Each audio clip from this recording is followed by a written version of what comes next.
welcome to my YouTube channel. It's Anita Wing Lee here, and today I have a very special guest, my good friend Amanda from getalifeatsea.com. She helps people find cruise ship jobs, and we've been really good friends since we first met online about 2 years ago. I went to go visit her in British Columbia earlier this year, and last August, she actually helped me get a job on a cruise ship. I spent 5 weeks working on a Princess cruise ship, and for those of you who have ever wondered, how do I get paid to travel? How do I fund it?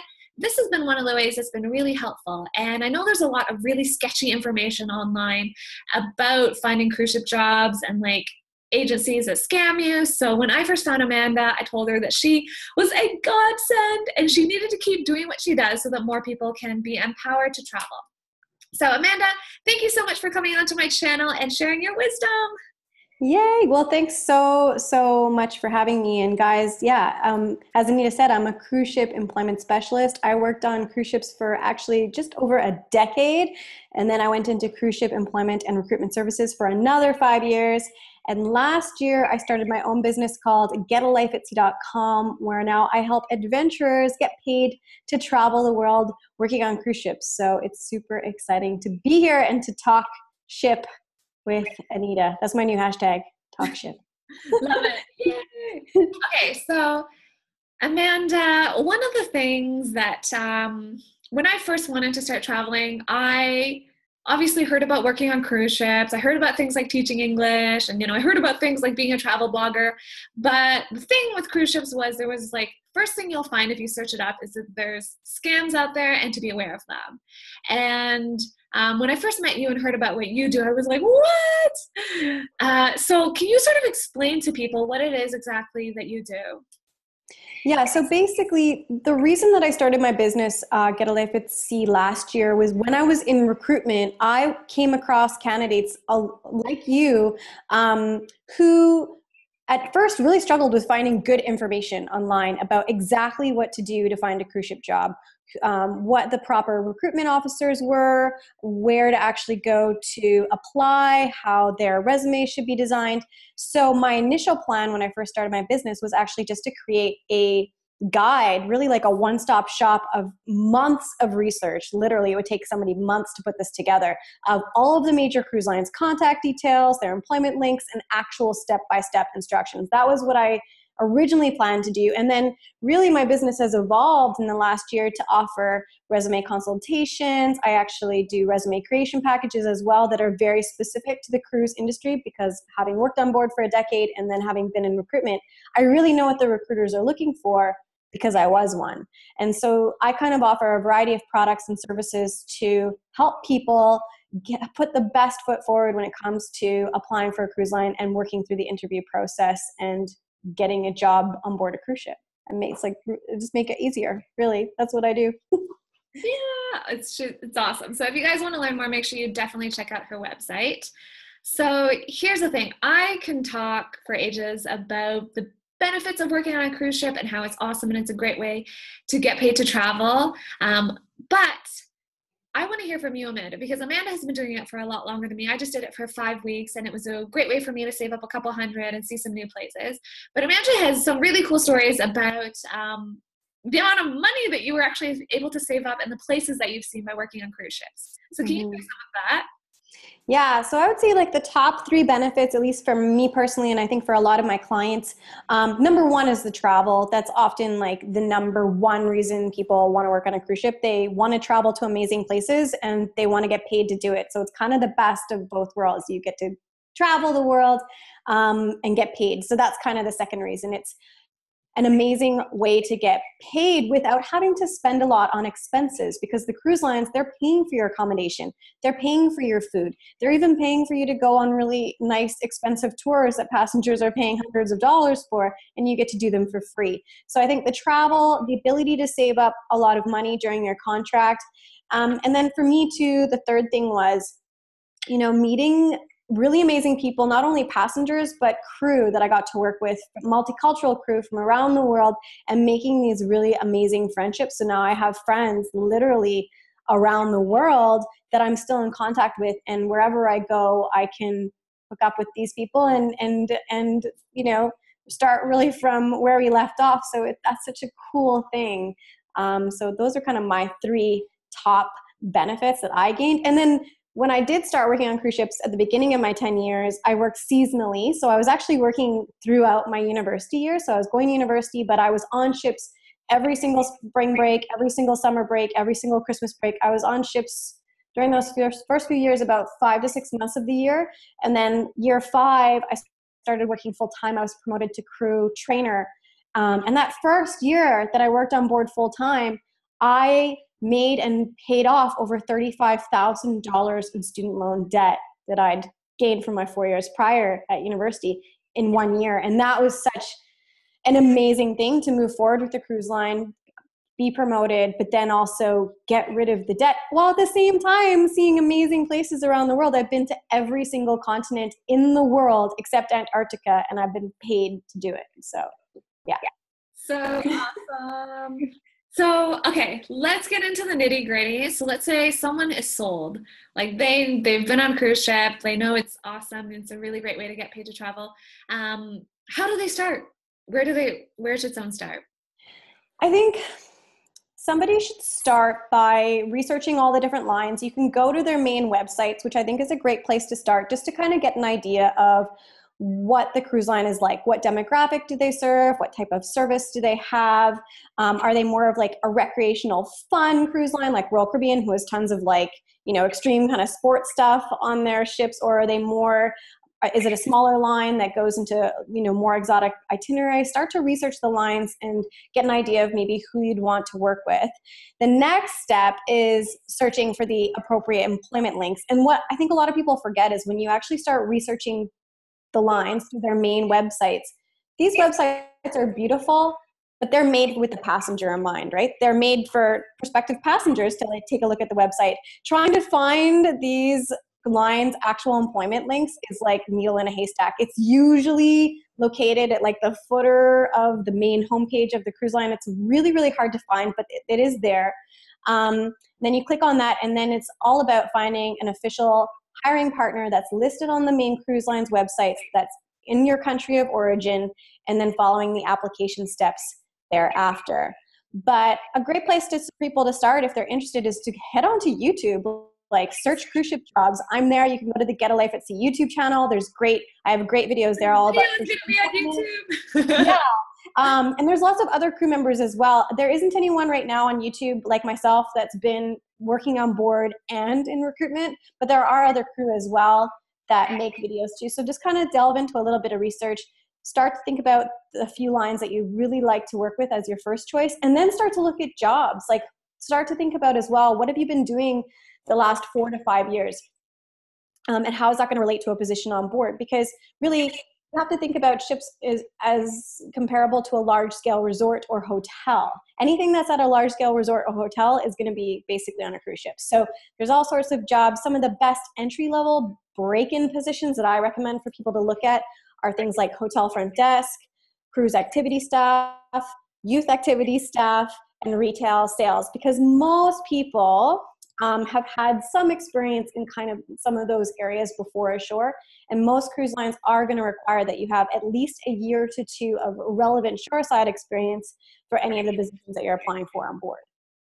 Okay, awesome. I love this because a lot of people think that you need a specific skill set to work on a cruise ships. And there are jobs, for example, like being a chef where you need them.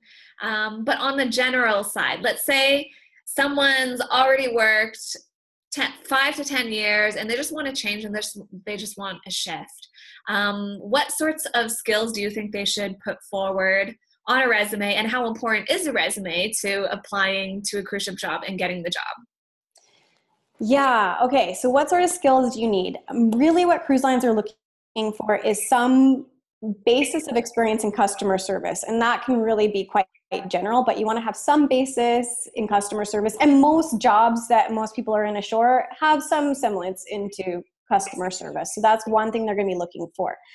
Some cruise lines do actually require a 4-year degree for some of their roles, which is really interesting. Like, for example, Royal Caribbean requires a 4-year degree for their youth staff roles, but Princess, for example, does not. So it's also figuring out what your education level is as well, and which cruise lines are going to be more focused on the shoreside experience versus the education. and degrees. So that's something to sort of as well, which is obviously like one of my specialties, is I really have that inside knowledge about that. But yeah, some basis in customer service. And then what was the second part of your question? Resume. How important is a resume to getting? Oh man, the resume is obviously so important. And as I said, when I started my business, like my whole idea was just to write a guide. That was my goal. I'm going to write this book with all the info and go from there. And what I found is that when I was Skyping with clients, they really want help with that, because the cruise ship industry is very, very different with regards to what they want to see on the resume. They want to see certain details highlighted. They definitely want to know that you've done the research into their particular cruise line and what the role that you're applying for is called with that cruise line. I talked about cruise activity staff for hosting activities and events for adults on board. Almost every single cruise line refers to that role with a different title. Some cruise lines call it crew staff, some cruise lines call it animators, some cruise lines call it activity hosts. You want to really make sure that your cover letter and resume has the exact right title that matches that line's expectation, because you're going to be competing with thousands of other applications coming in. And it's those little things that are going to really make the difference. And as a past recruiter myself and a past resume reviewer for major lines, I would review about between 500 and 1,000 resumes a day. That's what my job was initially. And I would spend a maximum of 5 to 10 seconds per resume. And I was always looking for, do they have a clear objective? Is their resume clear and concise? Are they highlighting the most important and relevant work experience first?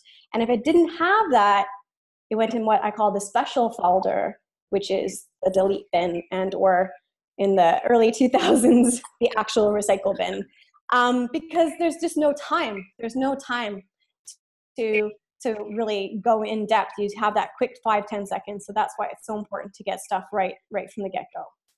Okay, so what if someone is listening though and they're like, okay, now you've given me some tips, but it also sounds like it's really hard to get a cruise ship job and it's just a pipe dream. Like I thought it was just a pipe dream. I was like, okay, if there's all these scams and a lot of people must want it, so must not be for me, and so I'm going to try other ways to travel instead.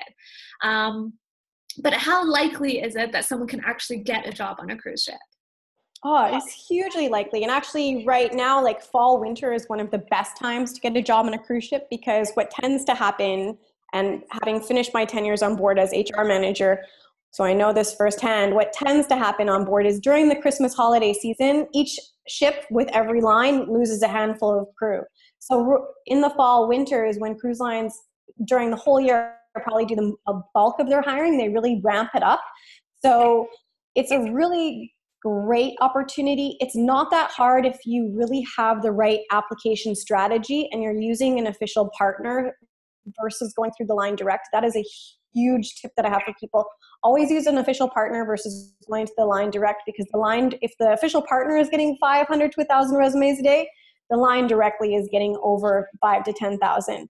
So figuring out your strategy, figuring out the best way to apply, and then again, just making sure your cover letter and resume is so detailed and so focused on one particular relevant position. You're not applying for everything under the sun. You're really applying for something that fits you.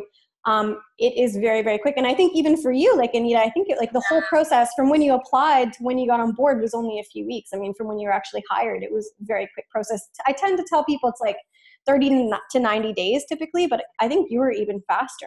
Yeah, I can speak from experience. I know for some people it seems like this is impossible. I'll never get it. But honestly, from the moment I decided that I wanted to, and then I talked to Amanda, and when I actually got my resume together, and then I actually got offers, and then I was on a plane, on a ship, like that whole period was max 8 weeks. And then from the time I put in my resume that Amanda helped me edit, and then I did the interview that Amanda coached me through, and then when I got the job, it was probably like 3 weeks. And then they sent me a few options for contracts, and I was probably on a flight within 2 weeks after that I got the offer. So it can be fast. And that's what I want people to know, that it's still out there. Like, don't forget, a lot of these cruise lines are actually expanding. They have more ships, more lines, there's more jobs. There's actually a ton of opportunity out there. Yeah. Oh, and I would like to add, actually, you're talking about expanding ships and expanding fleets. Right now, like the number one thing that's happening is the growth specifically of the Chinese cruise market, it is like blowing up. It's going crazy. So right now, every single cruise line, if you have any Mandarin, Cantonese, or Japanese, it's like they will pretty much they're looking away from the experience. And if you have the language, they're making it work. So if anyone out there speaks those languages right now, like, yes, it's pretty easy, like generally, but if you have those languages, it's like your golden ticket in right now to the cruise industry. Okay, awesome. So if you're speaking those languages, you want a job, contact Amanda. Yeah. Okay, so how much can someone expect to make though? This is like one of the fastest questions I get out of people's mouths when they're wondering, how much can you actually make? I think, yeah, it definitely varies from line to line. With some of the entry-level positions that I was talking about, like the break-in positions, like, front desk and crew staff and youth staff and those kind of roles, retail, ballpark, most of the time for most entry-level positions for new hires, you're looking at a starting salary somewhere between like 1,000 and like 1,800 USD per month. That's very, very typical for starting salaries. However, once you reach a supervisory or management level, then your salary really skyrockets. We're talking doubles, triples. So I started in that initial starting salary point of like 1,200-ish when I was seasonal youth staff. By the time I finished at the end of my 10 years, I was making pretty much almost 6 times that. And in the middle of that, like 5 years in, I was making like 3 times that. So promotion can be very, very quick. That's what I love telling people as well, is that cruise lines are great because they're very different as to how a shoreside operation works. And a shoreside job, I'll find a lot of times on land, it's all about seniority. It's all about who's been there longest, and that's how promotions work. But on a cruise ship, it's if you get there and you work harder and better than everyone else, you're going to get promoted faster. So it could happen within a contract or two. That being said, entry-level pay, as I said, 12 to 1,800-ish. And some people say that's not a lot of money. However, when you take into consideration that you're not paying for food, you're not paying for rent, you're not paying for gas to get to your job because your job is like literally like a walk down the hall. I ask my candidates and my clients, I'm like, if you can tell me you're honestly saving after all of your expenses on land, if you're saving anywhere near $1,000 clear a month, I'll be shocked. Because that's what we're talking about saving every month, working on board a cruise ship. Yeah, the girls that I worked with, a lot of them were on 6-month contracts. So they work 6 months and then they would have 2 months off and then another 6 months on. And even though I was only there for a couple of weeks, like they all were saying that one of the benefits of this is that where else are you going to find a job where you get to travel the whole world, meet people from all around the world for 6 months, and then at the end of that have about $6,000 saved up. And even if they spent like 1,000 or 2,000 of that, they would still have a couple grand saved up because, as Amanda said, you really don't have that many expenses. The only expenses that you have are if you go on land, you go off the ship when you've got port time and you buy big things, like you go and buy an iPhone, but there really aren't that many opportunities to blow all your money on something. So it's a really great way to save, and it can be a gateway to something like that in the future as well, which is awesome. Yeah. Okay, Amanda, so one last question for you. If someone is on the fence about working on a cruise ship, and let's say they've been working in a job for 2 or 3 years, they know that's not what they want to do for life, but they kind of feel like working on a cruise ship might be like, it sounds a little bit like it's a resort job and it's too fun and it might not lead to anything after. What would you say to someone who's kind of on the fence about whether or not a cruise ship job would be the right next step for them? Yeah, I think that's a really good question. I would say first off, it's true. Like a cruise ship job is not for everyone. It's definitely not something that's for everyone. Actually, if people want to know real quick in 30 seconds or less, if a cruise ship job is for them, they can check out my free quiz at getalifeatsea.com/cruise ship quiz. It'll tell you really quick if it is for you, but it isn't for everyone for sure. But I would say look at maybe some seasonal opportunities. There are a few options on board like youth staff or youth security or lifeguarding. There are a few jobs on board that you can try out seasonally. So for like 2 to 12 weeks, you can try it out short term before committing to longer term if you're not really sure. And then if you're going for another position, which most other positions are 6-month commitment, I would say, start talking to people in the industries, email someone like myself through my website, talk to people like Anita, reach out to other people on YouTube. There are a ton of awesome crew forums or crew groups on Facebook. You can actually look them up for like every cruise line, which is fantastic. And you can kind of post some of your questions there about maybe your particular role you're interested in or that particular cruise line. And that's a great way to kind of figure out, at least initially, if it might be a right fit for you. And then really in the end, you just got to go try it. I mean, if you get on board and you absolutely hate it, like no one's, locking you to the ship, you can leave at any time, right? So you can, if you hate it mid-contract, then you can decide to go home. Yes, you might have to pay for your own flight, but you will have made some money by that point and you can pay for your own flight. I would say go and try it. At least try a full contract to really get a good feeling as to whether or not it's for you. And then you can always make the decision then if you want to go back. And what I tend to find is most people do this for about 3 to 5 years often, but there are a lot of people that decide to make it a full-time career and do 5, 10, 20 years on board. And then when you come ashore, the transfer options are amazing because any single position, if you're thinking about staying in hospitality and tourism ashore, once you've worked on a cruise ship, that's like your gold ticket to work in any high-end resort or hotel ashore. I mean, you really have your pick. So there are amazing transfer options as well for when you come off from a cruise ship, because most employers will know, or anyone who knows anything about cruise ships will know, cruise ship employees and crew are amazing people. They work 7 days a week. They know what hard work is. They know what good service is. They're really dedicated. They make things happen. And they are very worldly as well because they've worked with multicultural teams. So it's like the world is your oyster once you come off ships when you do decide to do so. Awesome. Yay.